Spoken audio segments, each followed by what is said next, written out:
So you mentioned the keyboard. You play you play keys, right?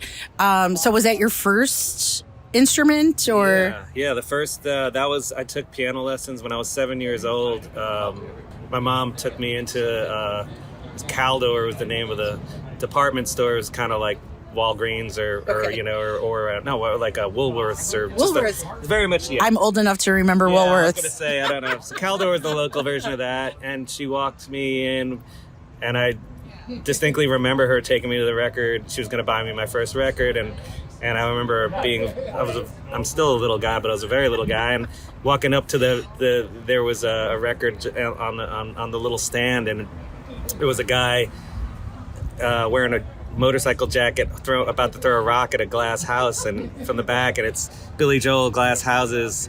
His this is a guy who was a jazzy Tin Pan Alley songwriter, singer-songwriter, schmaltzy piano guy who decided to make a rock, a new wave album, and that.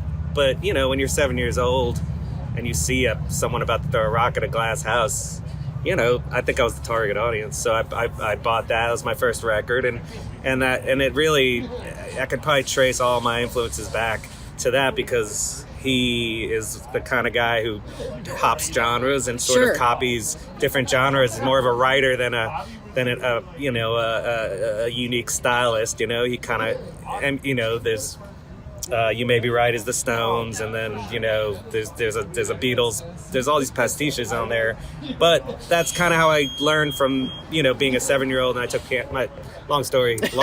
took piano lessons because of that. And my teacher would, I love it. She would let me, if I played the Beethoven and whatever, then I could do the beginner Billy Joel songs, and then Elton John and all the usual suspects.